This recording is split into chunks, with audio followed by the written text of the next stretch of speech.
Hello friends, this is Vijay Raj Pushp and welcome to learner eyes Y VRP. तो आइए एक बार फिर से जो हम लोग एक हेडिंग देख रहे हैं आप लोग प्राचीन भारत का मूल्यांकन जो कर रहे हैं, चूंकि प्राचीन भारत का थ्योरी आपने पूरा पढ़ लिया है नहीं, और उसका सारा वीडियो अपलोड भी कर दी गई है। तो आज हम लोग उसका पार्ट 3 लेकर आए हैं। तो पिछले वाले वीडियो में आपने देखा जैन धर्म और बौद्ध धर्म के बारे में। तो आज हम लोग बात करते हैं एक और धार्मिक ग्रंथों का या धर्म के बारे में, जिसका नाम है शैव एवं भागवत धर्म। शैव या भागवत धर्म। करें शुरुआत। सबसे पहले जानिए शैव होती क्या है। तो भगवान शिव को मानने वाले को क्या कहा जाता है? शैव कहा जाता है। सुनिए, केवल किताब छोड़ दीजिए, किताब बंद कीजिए, किताब से कोई काम नहीं है, क्योंकि एनसीईआरटी का बुक मैं करा रहा हूं। तो शैव क्या होता है? तो जो शिव नहीं, भगवान शिव यानी महादेव का जो मानने वाले होते हैं वो सब क्या कहलाते हैं? शैव नहीं। तो अब सुनिएगा कि नैनार जो था ना, नैनार कौन था? तो शैव उपासक संत था। जो भगवान शिव को मानने वाले संत लोग थे उसी को क्या कहा जाता था? नैनार। और अलवार जो था, अलवार वो विष्णु को मानने वाला। ध्यान रखिएगा, जो भगवान शिव का उपासक था, उपासक माने पूजने वाला, उसको मानने वाला, उसकी बातों को सुनने वाला, तो वो कहलाया कौन सा? नैनार।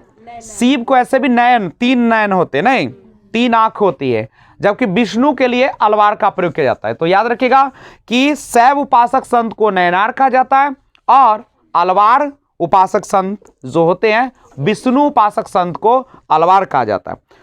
उसके बाद है कि त्रिमूर्ति तथा अर्धनारीश्वर की पूजा किस काल में प्रारंभ हुई? अर्धनारीश्वर समझते हो ना, आधा शंकर भगवान और आधा पार्वती जी। यानी वो क्या है? तो स्त्री और पुरुष का कल्पित रूप है। मतलब क्या है कि हमारा जो समाज होता है स्त्री और पुरुष के दोनों के समान भागीदारी से चलती है। ऐसा नहीं है कि आप स्त्री को घर में बंद कर दीजिएगा, उसको गुलामी खटवाइएगा, तो आपका समाज अच्छा नहीं होगा। यानी दोनों का अधिकार कैसा होना चाहिए? बराबर होना चाहिए। लेकिन मिल पाता है क्या हमारे भारत में? नहीं मिल पाता। तो कैसे मिलेगा? तो इसके लिए आप लोगों को शिक्षित होना पड़ेगा, और शिक्षित वो भी दिन घटुआ न, शिक्षित भी होना पड़ेगा। तो आपके अंदर काबिलियत लाना पड़ेगा। वो कैसे आएगा? लगातार अध्ययन से आएगा। नहीं तो फिर गुलामी खटने की आदत है, थी और रहेगी। नहीं तो माँ वही ना समझाती है कि बेटी का तो जन्मे होता है नहीं, दूसरे घर जाने के लिए। वही कहावत आप लोग भी याद करिएगा। आप भी बुढ़िया होइएगा, आप भी बचवा को वही समझाइएगा, तो दुनिया न सुधरेगी, न सुधरा है न सुधरेगा। तो इसको चेंजिंग लाना है। ये होता था, अब हम लोग को मम्मी पापा को समझाना है कि ये होता था, अब ये नहीं चलेगा। कैसे नहीं चलेगा? तो मैं नौकरी करूंगा और तब अच्छा करूंगा, चाहे करूंगी, ठीक है, और उसके बाद मैं अपने तरीके से जीवन को जीऊंगा। तो त्रिमूर्ति और अर्धनारीश्वर की पूजा किस काल में प्रारंभ हुई थी? गुप्त काल में। अर्धनारीश्वर गुप्त काल। सबसे ज्यादा सोने का सिक्का जो जारी हुआ था वो कौन में हुआ था? गुप्त काल में। स्वर्ण युग के नाम से जाना जाता है किस काल को? गुप्त काल को। क्यों जाना जाता है? सांस्कृतिक उपलब्धियों के कारण। गुप्त संवत कब से कब तक है? 319 से 320 ईस्वी को क्या कहा जाता है? गुप्त संवत कहा जाता है। ठीक है। मेगास्थनीज ने भगवान शिव को कौन सी संज्ञा दी थी? डायोनिसस। जैन ग्रंथ उत्तराध्ययन सूत्र में वासुदेव का संबंध किस जैन तीर्थंकर से बताया गया है? तो अरिष्टनेमी से। लिंग पूजा का प्रथम स्पष्ट उल्लेख किस पुराण में मिलता है? लिंग पूजा मत्स्य पुराण। कौन से पुराण में? मत्स्य पुराण में मिलता है। अर्धनारीश्वर मूर्ति में आधे शिव और आधे पार्वती किसके प्रतीक है? देव और उसकी शक्ति के योग का। देव और उसके शक्ति के योग का। स्त्री और पुरुष दोनों मिलकर ही शक्ति का निर्माण करते हैं। कोई दिक्कत? दक्षिण भारत में शैव आंदोलन में किसकी प्रमुख भूमिका थी? नैनार संतों के। चूंकि शैव के उपासक संत जो थे वो कौन थे? नैनार ही थे। नैनार संतों की संख्या कितनी थी?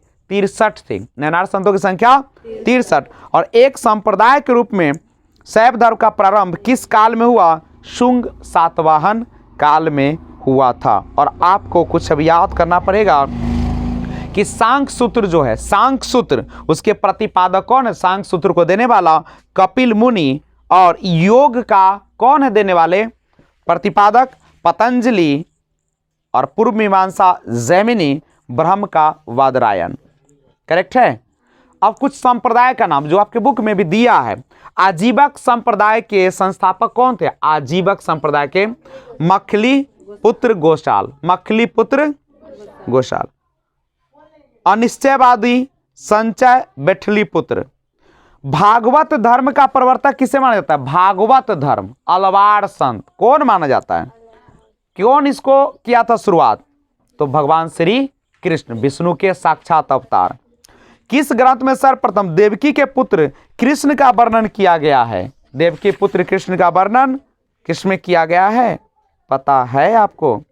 छांदोग्य उपनिषद, छांदोग्य उपनिषद में किया गया है। भागवत संप्रदाय में विकास का श्रेय किन शासकों को दिया जाता है? गुप्त शासकों को। उसके बाद एक चीज और याद रखिएगा, कर्म का सिद्धांत किस दर्शन से प्राप्त होता है? कर्म सब लिखा हुआ है उसमें। कर्म का सिद्धांत मीमांसा से। अवतारवाद का सर्वप्रथम उल्लेख किया गया भगवत गीता से। ठीक है। उसके बाद ध्यान रखिएगा, भागवत संप्रदाय में भक्ति के रूपों की संख्या 9 थी। भागवत में मेगास्थनीज ने कृष्ण को किस नाम से उल्लेखित किया? हेराक्लीज। हेराक्लीज। मेगास्थनीज किसके दरबार में आया था? चंद्रगुप्त मौर्य के दरबार में। कौन सा किताब लिखा था? इंडिका। इंडिका के लेखक है। और मेगास्थनीज में किसका वर्णन किया गया है? मौर्य के शासन काल को, नहीं, मौर्य साम्राज्य के बारे में। दक्षिण भारत में वैष्णव मत का विस्तार किसने किया था? दक्षिण भारत में वैष्णव अलवार संतों ने। अलवार संतों की संख्या मानी जाती है कितना? 12 मानी जाती है। उसमें अंडाल नामक महिला संत का भी क्या है? उल्लेख है, जिसे दक्षिण की मीरा कहा जाता है। बहुत इंपॉर्टेंट है। दक्षिण की मीरा किसे कहा जाता है? अगर पूछेगा तो क्या मारिएगा? अंडाल। अंडाल को दक्षिण का मीरा कहा जाता है। कंप्लीट है। और अलवार संतों की संख्या कितनी है? 12 है। कोई दिक्कत है? तो अभी तक जो पढ़ा उसका एक बार मैं क्विक रिवीजन कर दूं। नैनार कौन थे? शिव यानी शैव उपासक संत। अलवार कौन थे? वैष्णव उपासक संत। और नैनार किस अलवार संतों की संख्या कितनी थी? 12। और दक्षिण की मीरा किसे कहा जाता है? अंडाल को। किसको कहा जाता है? अंडाल को कहा जाता है। लिंग पूजा का प्रथम स्पष्ट वर्णन किसमें मिलता है? मत्स्य पुराण में। मत्स्य पुराण में। आजीवक संप्रदाय के संस्थापक कौन है? मखलीपुत्र गोशाल। कोई दिक्कत? तो अब हम लोग चलते हैं के बार 16 महाजनपदों का उदय। 16 महाजनपदों का उदय। आप सभी को पता है कि 6ठी शताब्दी ईसा पूर्व में बौद्ध ग्रंथ अंगुतर निकाय से, बौद्ध ग्रंथ अंगुतर निकाय से पूरे भारतवर्ष को 16 महाजनपदों में बंटने की खबर मिलती है। 16 महाजनपद जो था पूरे भारत पर क्या किया जाता था? शासन किए जाते थे। पूरे भारत को 16 भागों में बांटकर। और प्रथम मगध साम्राज्य का उत्कर्ष किस शताब्दी में हुआ था? प्रथम मगध साम्राज्य का उत्कर्ष 6ठी शताब्दी में हुआ था। मगध साम्राज्य का वास्तविक संस्थापक कौन था? मगध साम्राज्य का वास्तविक संस्थापक कौन था? बिंबिसार। और मगध की स्थापना पूछेगा तो बृहद्रथ दीजिएगा। गोदावरी नदी के तट पर स्थित महाजनपद का नाम क्या था? अस्मक था। दक्षिण भारत का एकमात्र ये महाजनपद था। याद रखिए, गोदावरी नदी के तट पर स्थित जो आपका महाजनपद था गोदावरी के निकट, उसका नाम था अस्मक। नंद वंश के बाद मगध पर किस वंश का शासन आया? तो याद नहीं रहेगा तो आप याद रखिएगा हसीन माशुका के साथ। सबसे पहले मगध पर जो आया, ह से हर्यक वंश, सी से शिशुनाग वंश, न से नंद वंश, न हसीन माशुका, म से मौर्य वंश, शुंग वंश, कर्ण वंश, सातवाहन वंश। ये सारा मगध पर। मगध कहाँ है? राजगीर, जिसको हम मग्गा के नाम से भी जानते हैं, राजगीर के नाम से भी जानते हैं, जहां हम लोग जाएंगे राजगीर अगले फिर रविवार को। तो आपने फिर वीडियो देखिएगा, हम क्या अच्छा से बनाएंगे। कुछ कमी रह गई है नहीं, इस बार जो कमी रह गई है उसको पूरा करने का प्रयास करेंगे, तो इंतज़ार रहिए। और कल आप लोगों को पटना चिड़ियाघर का दृश्य दिखाएंगे ना। 4-5 घंटा का वीडियो बनाएंगे, पूरा दिन भर चलते रहेंगे, ठीक है, और वीडियो बनाते रहेंगे ताकि आप लोगों को चिड़ियाघर जाने की भी ज़रूरत पूरा नहीं, बैठे बैठे सब जानवर दिखाएंगे। करेक्ट। दोनों मोबाइल ले रहेंगे, दोनों हाथ में, पूरा होते रहेगा, कैमरा अलग से चलेगा, लेकिन दिन में नहीं मिलेगा वीडियो आपको मिलेगा रात या कल होके मिलेगी, ठीक है। ऐसे जाने का मिल जाएगा, गाड़ी से निकलेंगे तो आइए, गौतम बुद्ध के समय प्रसिद्ध वैद्य जीवा को किसने अपने दरबार में गौतम बुद्ध के समय का प्रसिद्ध वैद्य जीवा को किसने अपने दरबार में स्थान प्रदान किया था? बोलिए, बिंबिसार। कौन क्या था? मगध साम्राज्य का वास्तविक संस्थापक कौन था? मगध का बिंबिसार। वह मैडम, वो बादों में देख सकते हैं। गोदावरी नदी के तट पर किस महाजनपद का नाम क्या था? बता सकते हैं? अस्मक। नंद वंश के बाद कौन वंश आया? मौर्य। पाटलिपुत्र को किस शासक ने सर्वप्रथम अपनी राजधानी बनाया? पाटलिपुत्र की स्थापना कौन किया था? उदयन ने किया था। पाटिलग्राम, पटना, उदयन ने। और सर्वप्रथम पाटलिपुत्र को राजधानी भी बनाया। अरे अस्थिर काहे ना रहते हो बच्चे, मन को अस्थिर कीजिए और तब पढ़िए, नहीं तो बर्बाद हो जाइएगा। रियली कहते हैं, जब मैं बोल रहा हूं तो आप क्या करें, केवल दिमाग को भटकाना बंद करो, एकदम दिमाग को अस्थिर करके केवल सुनने का काम कीजिए। नहीं, आपका नेट जा रहा है, पापा का पैसा जा रहा है, तो आराम से पढ़िए। उदयन वासवदत्ता की कहानी किस स्थान विशेष से संबंधित है? उज्जैन से। किससे है? सिकंदर के आक्रमण जब हुआ था तो उत्तर भारत में नंद वंश का शासक कौन था? पता है? घनानंद था। लेकिन सिकंदर से उसका सामना नहीं होता। और घनानंद किस वंश का अंतिम राजा था? नंद वंश का। और घनानंद को कौन हराया था? चंद्रगुप्त मौर्य ने हरा दिया था। नहीं, और 322 ईसा पूर्व में गद्दी को संभाला था और 345 ईसा पूर्व में उसका जन्म हुआ था। 345 ईसा पूर्व में जन्म हुआ था और 322 ईसा पूर्व में गद्दी पर बैठा। और 298 ईसा पूर्व में 298 ईसा पूर्व में वह श्रवण बेलगोला कर्नाटक में उसकी मृत्यु हो। गौतम बुद्ध के समय का प्रसिद्ध वैद्य जीवा को किसने अपने दरबार में स्थान प्रदान किया था? बिंबिसार। बिंबिसार कौन धर्म को मानने वाला था? बौद्ध धर्म को मानने वाला। प्राचीन स्थान श्रावस्ती का नगर विन्यास किस आकृति का? अर्धचंद्राकार। अर्धचंद्राकार। मगध के किस शासक ने राज्यारोहण के लिए अपने पिता की हत्या की एवं स्वयं भी अपने पुत्र द्वारा मारा गया? अजात शत्रु। पितृहंता वंश के नाम से कौन जाना जाता है? हर्यक वंश। सिकंदर और पोरस की सेनाओं के मध्य किस नदी के किनारे युद्ध हुआ था? झेलम नदी। किस शासक को परशुराम का दूसरा अवतार कहा जाता है?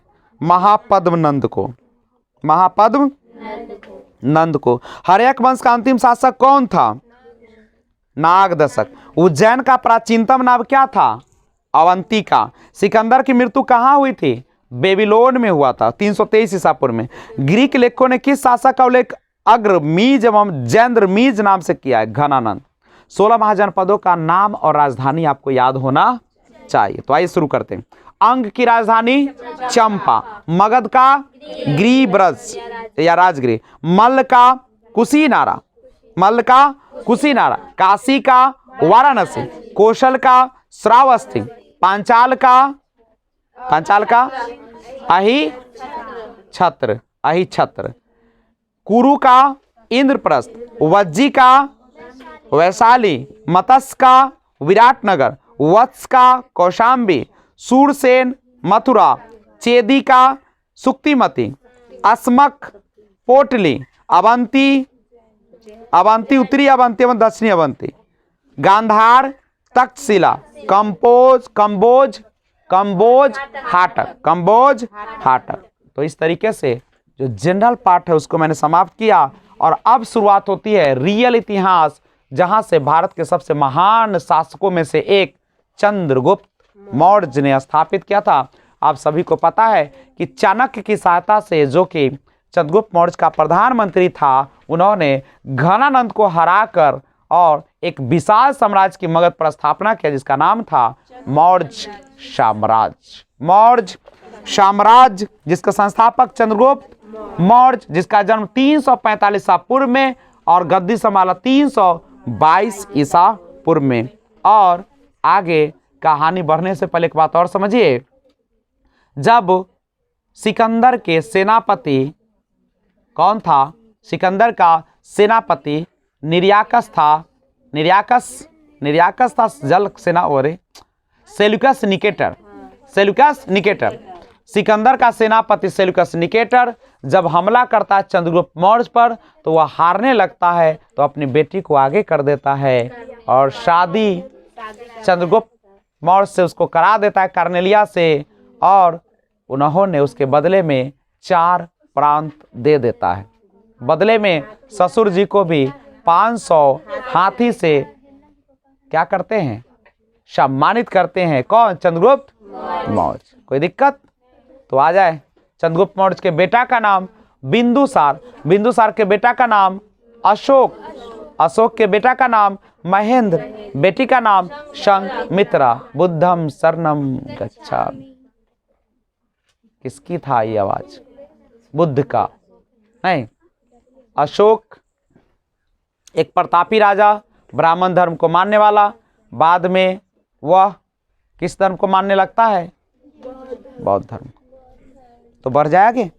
आइए मौर्य साम्राज्य के बारे में जानकारी ले। बृहद स्तर पर केंद्रित प्रथम भारतीय साम्राज्य स्थापित किया गया था चंद्रगुप्त मौर्य द्वारा। चाणक्य का एक और नाम था विष्णुगुप्त कौटिल्य चाणक्य ना। सैंड्रो कोट्स नाम से चंद्रगुप्त मौर्य की पहचान किसने किया था? William Jones. चंद्रगुप्त मौर्य का विशिष्ट रूप से वर्णन किस ग्रंथ में मिलता है? विशाखदत्त। कौटिल्य ने कौन सी किताब लिखा? अर्थशास्त्र। बुलंदीबाग नामक प्राचीन स्थान कहां है? पाटलिपुत्र। मैकियावेली के प्रसिद्ध ग्रंथ द प्रिंस की तुलना किससे की जाती है? कौटिल्य के अर्थशास्त्र। पाटलिपुत्र में से चंद्रगुप्त का महल मुख्यतः किससे निर्मित था? लकड़ी का। किसका निर्मित था? बना देता सोना वोना के, आज हम लोग भी देखते। सेल्यूकस जिसे अलेक्जेंडर द्वारा सिंध व अफगानिस्तान का प्रशासक नियुक्त किया गया था, को किस भारतीय राजा ने पराजित किया था? सेल्यूकस निकेटर को किसने हराया? चंद्रगुप्त मौर्य ने हराया। कुम्हारार नामक स्थल से किस प्राचीन नगर के अवशेष प्राप्त हुए हैं? पाटलिपुत्र के। किसने सहिष्णुता, उदारता और करुणा के त्रिविध आधार पर राजधर्म की स्थापना किया? कौन था बच्चा जो सहिष्णुता, उदारता, करुणा का रूप दिखाया था? सम्राट अशोक। सैंड्रो कोट्स और सिकंदर महान की भेंट का उल्लेख किसने किया है? जस्टिन ने। मालवा, गुजरात और महाराष्ट्र को किस शासक ने पहली बार जीता था? मालवा, गुजरात और महाराष्ट्र को पहली बार जीतने वाला जो था चंद्रगुप्त मौर्य था। कोई दिक्कत है? चंद्रगुप्त मौर्य के शासन काल में सबसे उच्च स्तर के अधिकारी तीर्थ कहे जाते थे। चंद्रगुप्त मौर्य के शासनकाल में सबसे जो उच्च स्तर के अधिकारी होते थे उसको क्या कहा जाता था? तीर्थ। और अर्थशास्त्र के अनुसार इनकी संख्या 18 थी। कितना थी? जैसे प्रधानमंत्री को मंत्री या पुरोहित, समझ रहे हो? मंत्री या पुरोहित किसको कहा जाता था? प्रधानमंत्री। युवराज कहा जाता था राजा का, उत्तराधिकारी को नहीं। इसी तरीके से बहुत सारे चीज होते हैं, तो ध्यान रखिएगा। मौर्यकालीन अधिकारी पौतवाध्यक्ष का मुख्य कार्य क्या था? पौतवाध्यक्ष कौन था? माप तौल का। कौन चीज का? माप तौल का। किस मौर्य दक्कन की विजय शासक ने प्राप्त की थी? दक्कन का जीत कौन शासक ने हासिल किया था? दक्कन का चंद्रगुप्त मौर्य। कोई दिक्कत? चंद्रगुप्त मौर्य का प्रभाव पश्चिम भारत पर था। किस अभिलेख से पता चलता? रुद्रदामन के जूनागढ़ अभिलेख से। और चंद्रगुप्त मौर्य जो था अपना अंतिम दिन कहाँ गुजारा था? कहाँ पे पड़ेगा सरबन बेलगोला? कब हुआ था उसका मृत्यु? कैसे हुआ था? कौन से उपवास? जैन विधि से। कौन विधि से? जैन विधि से। मगध साम्राज्य में रज्जु किसे कहा जाता था? रज्जु कहा जाता था मौर्य शासन में भूमि मापक अधिकारी को, जो भूमि को मापता था उसी को क्या कहा जाता था? रज्जु। ब्राह्मी लिपि की प्रथम पहचान किस पर उत्कीर्ण अक्षरों से की गई? पत्थर की पट्टी पर। ब्राह्मी लिपि किस ओर से लिखी जाती है? ब से ब्राह्मी, ब से ब्राह्मी या ब से बायां, बायां से दायां और लिखा जाता है ब्राह्मी लिपि। सम्राट अशोक का शिलालेख शाहबाजगढ़ी से प्राप्त हुआ है। यह स्थान कहाँ है? पेशावर, पाकिस्तान। अशोक के शिलालेख में प्रयुक्त भाषा कौन सी थी? कौन सी भाषा में अशोक लिखता था? तो प्राकृत भाषा का प्रयोग करता था। अशोक ने बौद्ध होने के बाद हिंदू धर्म में आस्था नहीं छोड़ी। इसका प्रमाण किससे मिलता है? देव नाम प्रिय यानी प्रियदर्शी। प्रियदर्शी के नाम से कौन जाना जाता है? अशोक। प्राक अशोक ब्राह्मी लिपि का पता किस स्थान से चला है? श्रीलंका। सारनाथ स्तंभ का निर्माण किसने करवाया था? सारनाथ स्तंभ, अशोक। भारतीय उपमहाद्वीप का प्रथम शासक कौन था जिसने अभिलेखों के माध्यम से शासनादेश जारी किया? सबसे पहले अभिलेख को जारी कौन किया था? अशोक। वह कौन सा स्तंभ है जिस अशोक के स्वयं को मगध का सम्राट बताया है? भाब्रू स्तंभ। ब्राह्मी लिपि में लिखे अशोक के शिलालेख को सर्वप्रथम जेम्स प्रिंसेप ने पढ़ने में सफलता पाई थी। सबसे पहले कौन पढ़ा था? जेम्स प्रिंसेप ने पढ़ा था। खोज सबसे पहले कौन किया था? तो पादरेटी पेंथलर ने किया था। गुर्जरा लघु शिलालेख कहाँ है? मध्य प्रदेश के दतिया जिले में। मौर्य काल में भूमि कर जो कि राज्य की आय का मुख्य स्रोत था किस अधिकारी द्वारा एकत्रित किया जाता था? सीताध्यक्ष। मध्य प्रदेश से सांची के स्तूप का निर्माण किस मौर्य शासक ने करवाया? सांची का स्तूप? अशोक। सांची का स्तूप? अशोक। उत्तराखंड में सम्राट अशोक के शिलालेखों की एक प्राप्ति किस स्थान से प्राप्त हुई है? कालसी। प्रसिद्ध यूनानी राजदूत मेगास्थनीज भारत में किसके दरबार में आया था? मेगास्थनीज किसके दरबार में आया था? चंद्रगुप्त मौर्य के दरबार में आया था। और गुप्तचर व्यवस्था का प्रथम विश्लेषण किस ग्रंथ में किया जाता है? अर्थशास्त्र। मौर्य काल की किस पुस्तक को जहाज निर्माण और नाविक गतिविधियों का वर्णन किया? इंडिका। चंद्रगुप्त मौर्य अपने अंतिम समय किस धर्म के अनुयायी के रूप में गुजारे थे? जैन धर्म। अंतिम जैन धर्म। कौन सा स्थल मौर्य काल में शिक्षा का सर्वाधिक प्रसिद्ध स्थल था? तक्षशिला। नहीं। और गांव के शासन को स्वायत्त शासी पंचायतों के माध्यम से संचालित करने की व्यवस्था का सूत्रपात किस वंश ने किया? मौर्य। मेगास्थनीज ने अपनी पुस्तक कौन से लिखी थी? मेगास्थनीज ने कौन सी किताब लिखी थी? इंडिका। और भारतीय समाज को कितने श्रेणी में बांटा गया था? 7 श्रेणियों में। अशोक का समकालीन तुर्मय कहाँ का राजा था? मिस्र। तुर्मय राजा। चंद्रगुप्त मौर्य और अशोक दोनों एक साथ उल्लेख किसके अभिलेख में किया है? महाक्षत्रप रुद्रदामन का जूनागढ़ अभिलेख। भाग और बलि किसके प्रमुख स्रोत थे? राजस्व के स्रोत। गिरनार क्षेत्र में एक झील का निर्माण किस शासक ने करवाया? चंद्रगुप्त मौर्य। प्राचीन भारत के किस ग्रंथ में पति द्वारा परित्यक्त पत्नी के लिए विवाह विच्छेद की अनुमति दी गई? अर्थशास्त्र में। कलिंग युद्ध की विजेता क्षत्रियों का वर्णन अशोक के किस अभिलेख में है? कलिंग युद्ध 13वां शिलालेख। अशोक के अभिलेखों में किस दक्षिणी राज्य के अतिरिक्त सभी दक्षिणी राज्यों का उल्लेख प्राप्त होता है? सातवाहन। अंतिम मौर्य सम्राट कौन था? बृहद्रथ। अंतिम कौन था? बृहद्रथ। मौर्यों की जल संसाधन व्यवस्था की जानकारी किस अभिलेख से प्राप्त होती है? रुद्रदामन के गिरनार।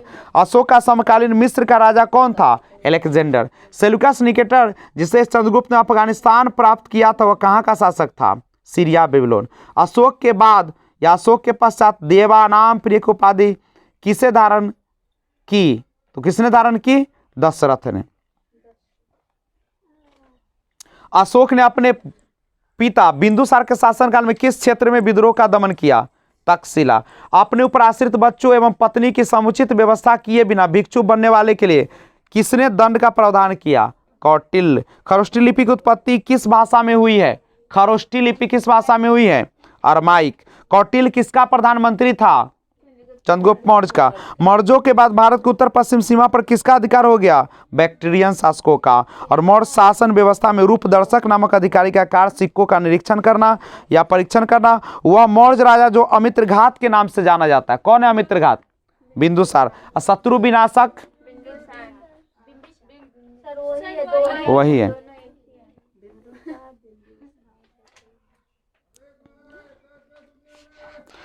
तो अशोक ने अपने राज्याभिषेक के 8वें वर्ष 261 ईसा अपने कलिंग पर आक्रमण कर उस पर विजय प्राप्त किया। गद्दी पर बैठा था 269 ईसा पूर्व में और कलिंग पर हमला किया 261 ईसा पूर्व में हुआ।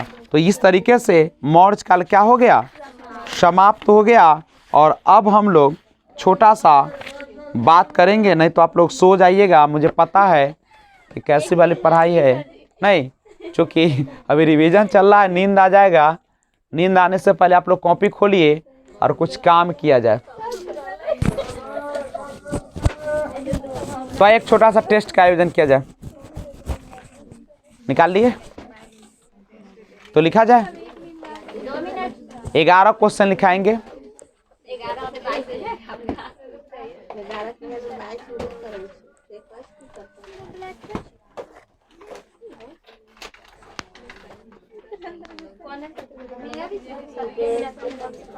तो करें शुरुआत।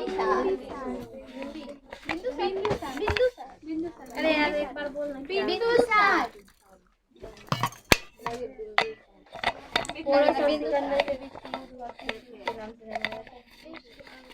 तो लिखिए, क्वेश्चन शुरू करते हैं। देखिए क्वेश्चन, देखिए भारतवर्ष कितने महाजनपदों में बटा हुआ था? भारतवर्ष कितने महाजनपदों में बटा हुआ था?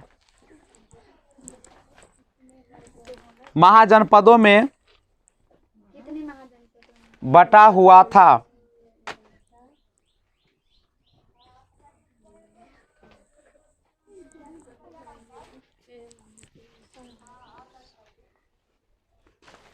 कर्ण वंश के बाद किस, अगला क्वेश्चन है कर्ण का आधा टवर्गी न वह कर्ण वंश के बाद मगध पर किस राजवंश ने शासन किया? किस राजवंश ने शासन किया? नंद वंश के पश्चात कौन वंश लिखा थे? कर्ण वंश के पश्चात मगध पर किस राजवंश ने शासन किया? अगला, पाटिल ग्राम की स्थापना किसने किया? पाटिल ग्राम की स्थापना किसने किया? ग्राम की स्थापना किसने किया? और लिखिए,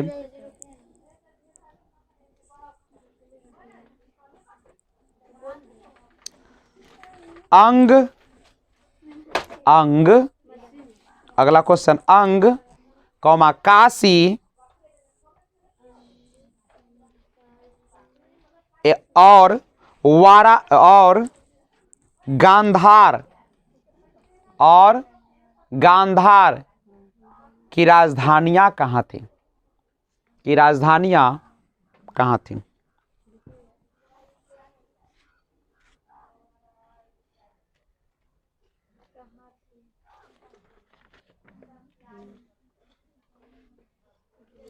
चाणक्य का अन्य नाम क्या था? चाणक्य का अन्य नाम क्या था? चाणक्य का अन्य नाम क्या था?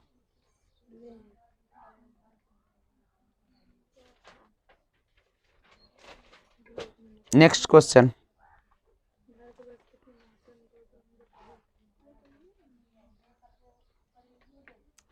अर्थशास्त्र के लेखक कौन है? अर्थशास्त्र के लेखक कौन है?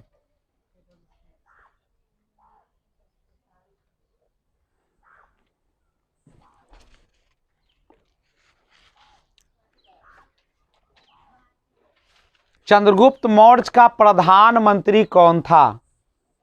चंद्रगुप्त मौर्य का प्रधानमंत्री कौन था?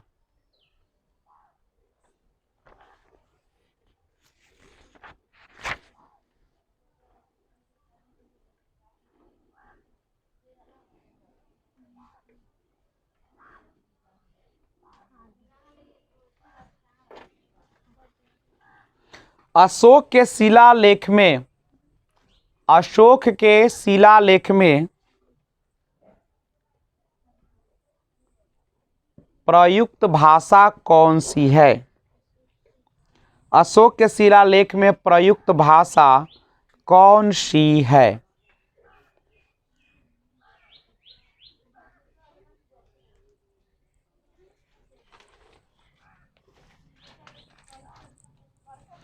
प्रसिद्ध यूनानी राजदूत, प्रसिद्ध यूनानी राजदूत, प्रसिद्ध यूनानी राजदूत मेगास्थनीज, प्रसिद्ध यूनानी राजदूत मेगास्थनीज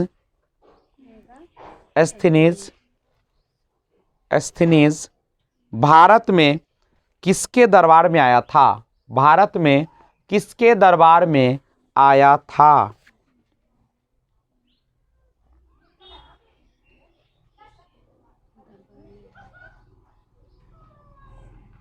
चंद्रगुप्त मौर्य की, अगला क्वेश्चन, चंद्रगुप्त मौर्य की मृत्यु, चंद्रगुप्त मौर्य की मृत्यु कब और कहाँ हुई थी? चंद्रगुप्त मौर्य की मृत्यु कब और कहाँ हुई थी?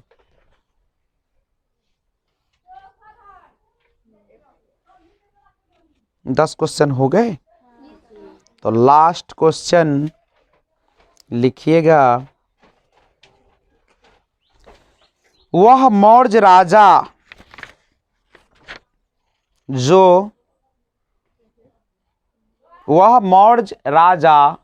जो अमित्रघात के नाम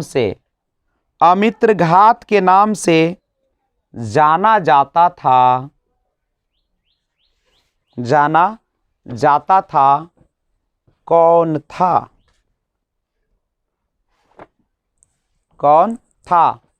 तो सबसे पहले आप वीडियो को पॉज कीजिए, स्क्रीनशॉट तो ले नहीं सकते हो, वीडियो पॉज करके सारा सवाल को बनाइए, जब बन जाए तो फिर वीडियो को स्टार्ट कर दीजिएगा।